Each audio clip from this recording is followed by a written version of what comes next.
पुत्र, यदि तुमने अपने पड़ोसी की जमानत दी है, यदि तुमने किसी पराये व्यक्ति के लिए जिम्मेवारी ली है, यदि तुम अपनी प्रतिज्ञा के जाल में फंसे हो, यदि तुम अपने ही शब्दों से बंध गए हो, तो तुम मुक्त होने के लिए ये करो।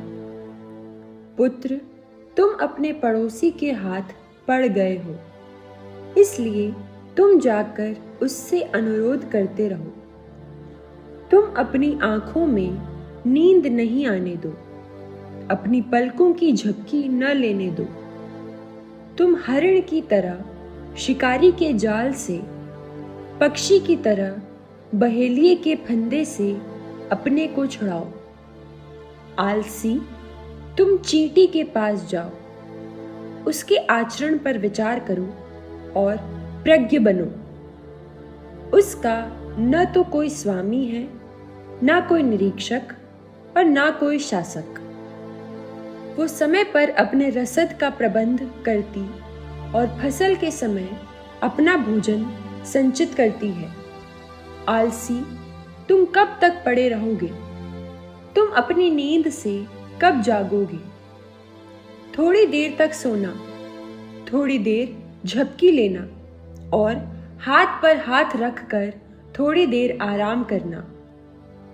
ऐसा होने पर गरीबी तुम पर डाकू की तरह टूटेगी, अभाव तुम पर बलशाली की तरह आक्रमण करेगा।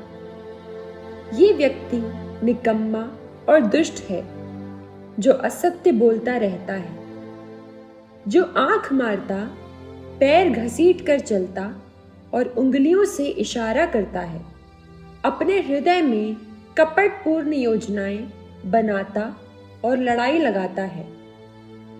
इससे विपत्ति उस पर अचानक टूट पड़ेगी, वो पलक मारते ही नष्ट हो जाएगा और उसका उपचार संभव नहीं होगा।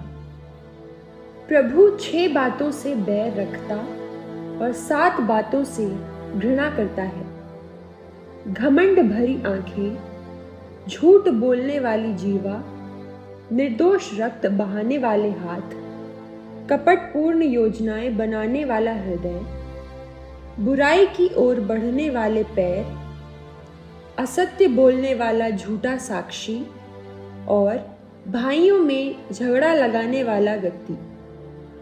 पुत्र, अपने पिता की आज्ञाओं का पालन करो, अपनी माता की सीख अस्वीकार न करो। उन्हें अपने हृदय में संजोए रखो, उन्हें अपने गले में बांध लो। वे तुम्हारे सभी मार्गों में तुम्हारा पथ प्रदर्शन करेंगी।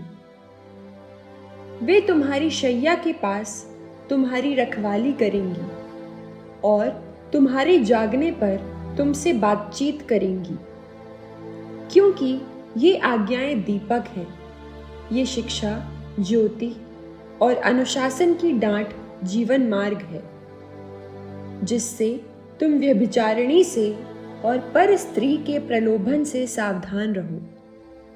तुम अपने हृदय में उसके सौंदर्य की अभिलाषा मत करो, तुम उसके कटाक्ष के शिकार मत बनो,